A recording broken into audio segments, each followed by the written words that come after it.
ஆப்கி அதாலத்தில் music director மற்றும் singer Himesh ரேஷ்மியா மீது உள்ள குற்றச்சாட்டு. இவர் தண்ணியில தான் அதிகமா மூழ்கி இருப்பார். ஹிமேஷ், நிறைய பேர் சொல்லியிருக்காங்க, நீங்க பாட்டு பாடும்போது ஜலக் திக்கிலாஜா, தினமும் காலையில கண்ணாடி முன்னாடி நிக்கும்போது உங்க முகத்தை பார்த்து நீங்களே பாட்டு பாடிப்பீங்களா? ஜலக் திக்கிலாஜா. என்ன பொறுத்த வரைக்கும் நான் என்னோட வேலையில் அப்சஸ்டா இருக்கேன். And luckily with the grace of God என்னோட ப்ரொஃபஷன் தான் என்னோட ஹாபி. 19 மணி நேரம் நான் வேலை பார்த்தாலும் என்னோட ப்ரொஃபஷனை நான் ரொம்ப லவ் பண்ணுறேன். ஸோ அதில் ஏதாவது ஒரு விதத்தில் என்னோட பேஷன் என்ன அறியாமல் நான் கொஞ்சம் அப்சஸ்டாக ஆயிடுறேன். ஆனால் அதனால நான் யாரையும் ஹார்ம் பண்ணல. ஆனா மியூசிக்கை விட, இசையை விட உங்க முகத்துல அப்சஸ்டா இருக்கீங்க, உங்க தாடியில அப்சஸ்டா இருக்கீங்க, உங்க தொப்பில அப்சஸ்டா இருக்கீங்க. பாருங்க, என்னை பொறுத்த வரைக்கும் இந்த அப்சஷன் சில பேருக்கு அந்த லுக்கு ரொம்ப பிடிச்சிருக்கு, பிடிக்காம இருக்கலாம். ஏதோ ஒன்று நீங்கள் அப்சஷனை பற்றி சொல்கிறீங்க, இல்லை ஏதோ ஒன்று. என்னோட மியூசிக் ஒர்க் பண்ணும் போது தான் இதெல்லாம் ஒர்க் பண்ணோம். ஒருவேளை மியூசிக் வீக்காக இருந்து வாய்ஸ் ஒர்க் ஆகலைன்னா இந்த லுக் இதுவும் ஒர்க் ஆகாது. ஏதோ ஒரு விதத்தில் இது எல்லாம் அதோட வேர் ஸ்ட்ராங்காக இருந்தால் அப்போ மியூசிக் ஒர்க் ஆகும். அப்போ இந்த எல்லா விஷயத்தை பற்றி மக்கள் பேசி அதை சர்ச்சையாக கொண்டு வந்து ஒரு ஒரு லெவலுக்கு கொண்டு போவாங்க. அதர்வைஸ் இது என்னை பொறுத்த வரைக்கும் நான் என் வேலையில தான் அப்சஸ்டா இருக்கேன். ஒருவேளை நான் இந்த லுக்கில் தான் அப்சஸ்டா இருக்கேன்னு சொன்னாங்கன்னா நான் அதையும் ஒத்துக்கிறேன். ஏன்னா என்னோட சொந்த தங்கச்சி மாதிரி ஒருத்தங்க இருக்காங்க, ரூபா சட்டா. அவங்க மேல எனக்கு ரொம்ப மரியாதை இருக்கு. அவங்க தான் எனக்கு இந்த லுக்கை டிசைன் பண்ணாங்க. என் பிரதர் பிரசாந்த் சட்டா, அவர் தான் என்னோட வீடியோ டைரக்டர். அவர் இந்த லுக் எனக்கு கொடுத்தாரு. இந்த கேப்பை பத்தி எனக்கு சொன்னாரு. அண்ட் இது ஒரு ஃபேஷன் ஸ்டேட்மெண்டா மாறிடுச்சு. ஹிமேஷ், மக்கள் இதை தான் கேட்க விரும்புறாங்க, உங்ககிட்ட கேட்க முடியல. இங்க உட்கார்ந்து இருக்கிறவங்களும் இந்த ஷோவை பாக்குற எல்லாரும் தெரிஞ்சுக்க நினைக்கிறது, ஹிமேஷ் ரேஷ்மியா இந்த தொப்பியை எதுக்காக போடுறாரு? நான் தொப்பி எதுக்கு போடுறேன்னா, தொப்பியை நான் எப்போ கலட்டுவேன் என்ன, இதுக்கு பதில் நான் சுரூர் த மூவி லவ் ஸ்டோரியில தெரியப்படுத்த விரும்புகிறேன். அதில் நீங்க தொப்பியை கழட்டிடுவீங்களா? அதில் தொப்பி அன்ஃபோல்ட் ஆக போகுது. அண்ட் ஒரு சின்ன போர்ஷனுக்காக, அதாவது ரியல் லவ் ஸ்டோரி அப்படின்னு சொன்னதும் அது ஒரு ஆட்டோபயோகிராஃபிக் மூவின்னு சொல்ல முடியாது. அது ஒரு ஃபாஸ்ட் பேஸ்டு த்ரில்லர். அதில் ஒரு ரொமான்ஸ் ஆங்கிள் என்னோட வாழ்க்கையில் இணைஞ்சிருக்குன்னு சொல்லலாம். அந்த சில மூமெண்ட் அவுட் அண்ட் அவுட் வாழ்க்கையில் ரொமான்ஸும் இருக்கு, கமர்ஷியலும் இருக்கு. ஆனால் இந்த ஒரு பர்டிகுலர் கேள்விக்கு நான் பதில் சொல்லணும்னா கண்டிப்பாக அந்த படத்தில் பதில் இருக்கும். கொஞ்ச நாளைக்கு முன்னாடி மியூசிக் டைரக்டர் அனு மாலிக் வந்திருந்தாரு இந்த ஷோக்கு. இந்த இடத்துல தான் உட்கார்ந்துருந்தாரு. அனு மாலிக் இந்த ஷோல என்ன சொன்னாருன்னா, என்னோட தொப்பியை தான் ஹிமேஷ் திருடிட்டாருன்னு சொன்னார். அனு மாலிக் ஜி ரொம்ப சீனியர் மியூசிஷியன். நான் அவர் மேலே நிறைய மரியாதை வச்சிருக்கேன். I really respect him. நான் தான் அவரோட தொப்பியை திருடினேன்னு அவர் சொன்னார்னா, ஆனால் திருடியிருப்பேன்னு அவர் சொன்னார்னா எனக்கு இப்போ வாயை திறக்கிறதுக்கே பயமா இருக்கு. நான் எது பேசினாலும் அது இப்போ மேஜர் கான்ட்ரவர்சியா மாறிடுது. அதனால தான் இப்போ நான் அதுக்கு பயந்து பதில் சொல்ல வேண்டியதா இருக்கு. இந்த ஷோக்கு நான் பயந்து தான் வந்திருக்கேன். இப்போ இன்னும் பயமா இருக்கு. என்ன பொறுத்த வரைக்கும் நான் நீங்க பயப்பட வேண்டாம், மக்கள் முன்னாடி இருக்கீங்க. மக்கள் உங்களுக்கு துணையா இருப்பாங்க, அவங்க உங்களுக்கு சாட்சி சொல்லுவாங்க. ஆனா ஒரு விஷயம்,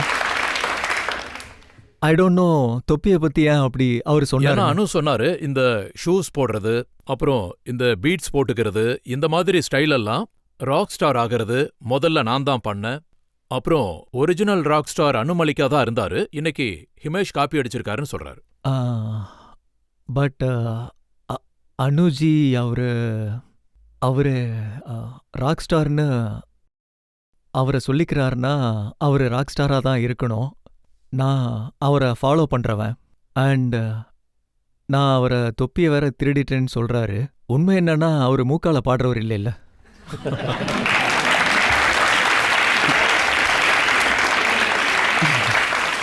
ஆனா இது உண்மைதானா? உங்க லுக்ஸ்ல நீங்க எப்பவும் கேர்ஃபுல்லா இருக்கீங்க. நீங்க ஏதாவது ஆல்பம் பண்ற மாதிரி இருந்தா, அதாவது சுரூர் மாதிரியான ஆல்பம், அதுல நீங்க கடினமா உழைச்சு 8 கிலோ உங்க வெயிட்ட குறைச்சிருக்கீங்க. எஸ், ஆமா, நான் குறைச்சிருக்கேன். இப்போவும் நான் 10 கிலோ குறைக்கணும்னு நினைக்கிறேன். இப்போல்லாம் இந்த ஃபிட்னஸ் பாயிண்ட் ஆஃப் வியூவில் இட் இஸ் ஆல்வேஸ் பெட்டர். எப்போவும் நம்ம ஃபிட்னஸாக வச்சுக்கணும் உடம்ப.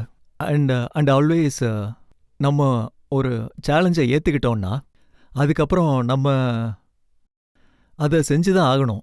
இல்ல நான் இத பண்ணலேன்னு சொல்லவே முடியாது. Yes I am working towards on it.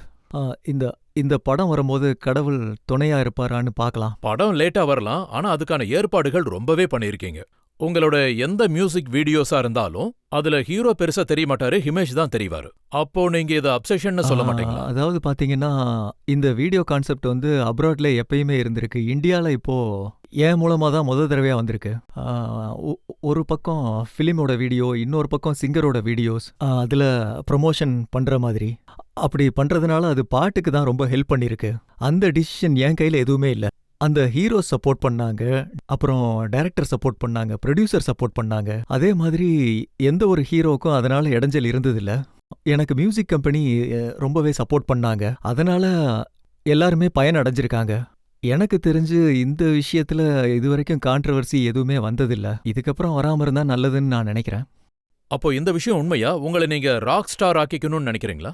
உங்களுக்கு மைக்கேல் ஜாக்சன் மாதிரி ஆட்கள் ஐடல் ஆகணும்னு நினைக்கிறீங்க, அந்த மாதிரி? இல்ல, ஐடியல்ன்றது இந்த ராக் ஸ்டார்ங்கிற கான்செப்ட் வந்து இந்தியாவுக்கு ஒரு பெரிய அளவுல அது அக்செப்ட் ஆகாம தான் இருந்தது. இந்தியாவுக்கு வந்து வளர்ந்துட்டு இருந்தது. எஸ், அதுக்காக நான் ஒர்க் பண்ணேன். ஓகே, அது ஒரு பக்கம் இருக்கட்டும். ஒரு சிங்கர் இருக்காங்க, அந்த ஆல்பம் பண்ண அது எப்படி வரணும், என்ன மாதிரி அது வரணும், அது எப்படி இருக்கணும். பிரசாந்த் ரொம்ப நல்ல விதமா வீடியோஸ் உருவாக்குனாரு. பாட்டெல்லாம் ரொம்ப பாப்புலர் ஆச்சு. அப்புறம் ஷோஸ் எல்லாம் பாத்தீங்கன்னா, அதாவது இன்டர்நேஷனல் ஆர்டிஸ்ட் பர்ஃபார்ம் பண்ற மாதிரி நம்ம இந்தியாவும் குறைஞ்சது இல்லைன்னு நான் நினைச்சேன். நம்ம முன்னிலையில இருக்கணும்னு நினைச்சேன். அண்ட் வெதர் வெம்லியா இருக்கட்டும், சென்டர், ஹாவி தியேட்டர், ஹாலிவுட், இந்த எல்லா அரேனாஸ்லயும் இன்டர்நேஷனல் ஆர்டிஸ்ட் தான் பர்ஃபார்ம் பண்ணுவாங்க. அங்க போய் என்னால பெர்ஃபார்ம் பண்ண முடிஞ்சது. அண்ட் இந்தியாவுக்கு ஒரு மரியாதை கொண்டு வர முடிஞ்சது. பேக்ட் கிரவுட் கிடைச்சது. இன்டர்நேஷனல் ராக் ஸ்டாரை விட அதிகமா கிரவுட் வந்தாங்க. அந்த கடவுளோட ஆசீர்வாதத்தால அதெல்லாம் நடந்தது. எனக்கு அந்த விஷயத்துல ரொம்பவே ஸ்ட்ரெஸ்டா இருந்தது. பிகாஸ் அது ரொம்ப சேலஞ்சா இருந்தது.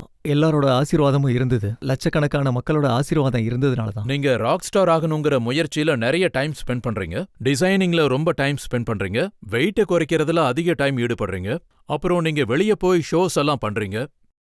ஆனா உங்ககிட்ட கேட்க வேண்டிய கேள்வி என்னன்னா, நீங்க எப்போ மியூசிக் கம்போஸ் பண்ணுவீங்க? மியூசிக் வந்து நான் காலையில 9லேருந்து 12 வரைக்கும் தினமும் 3 பாட்டு கம்போஸ் பண்ணுவேன். அண்ட் பிகாஸ் வந்து பாத்தீங்கன்னா, இதுக்கு எல்லாமே அடித்தளம் பாத்தீங்கன்னா அந்த ஸ்வரங்கள் தான். அந்த ஸ்வரம் ஒர்க் ஆகலன்னா அது ஒர்க் ஆகாது. அந்த விஷயம் வீக்கா இருந்ததுன்னா, எல்லாத்த விட முக்கியமான விஷயம், சிங்கரை விட முக்கியம் காம்போசிஷன். நீங்க சொல்றது வந்து ஒரு சோப் ஃபேக்டரியோ இல்ல எண்ணெய் ஃபேக்டரியோ இல்ல கூல்ட்ரிங்க்ஸ் தயாரிக்கிற ஃபேக்டரியில தினமும் 3 பாட்டில் ப்ரொடியூஸ் பண்ற மாதிரி சொல்றீங்க. அதாவது வந்து பாத்தீங்கன்னா, அது சரஸ்வதி தேவியோட ஆசீர்வாதம் தான் நான் சொல்லுவேன். தினமும் 2-3 பாட்டு ட்ரை பண்ணுவேன், அது உருவாயிருது. பிகாஸ் பல தடவை வந்து நான் ட்ரை இன்னொரு பண்ணிருக்கேன். விஷயமும் சொல்றாங்க, நீங்க ஆல்ரெடி 1000 டூன்ஸ் கம்போஸ் பண்ணி வச்சிருக்கீங்க. 1000 டியூன் கம்போஸ் பண்ணியிருக்கேன். இப்போ நான் படங்கள் பண்றத கொஞ்சம் குறைச்சிருக்கேன். அப்போ ஹிமேஷ் வந்து ஒரு ஷோரூம் மாதிரியா? யார் வேணாலும் எப்ப வேணாலும் வந்து பொருட்களை எடுத்துட்டு போலாமா? சார், முன்னாடி அப்படிதான் இருந்தது. இந்த மாதிரி தான் நான் மியூசிக் டைரக்ஷன்ல அவ்வளோ பெரிய பெரிய மியூசிக் டைரக்டர்ஸ் இருந்தாலும் மியூசிக்ல அவங்களுக்குன்னு ஒரு தனி ஸ்டைல் வச்சிருந்தாங்க. நான் வந்து how would 18-year-old music director enter and get some films. நான் வந்து டைரக்டா ப்ரொடியூசர்ஸ்க்கு கால் பண்ணுவேன், என் சிட்டிங் ரூமுக்கு வர சொல்லுவேன். இது என்னோட பாடல்கள், ஒருவேளை இது உங்க படங்களுக்கு பிளேஸ் ஆகுமான்னு பார்க்க சொல்லுவேன்.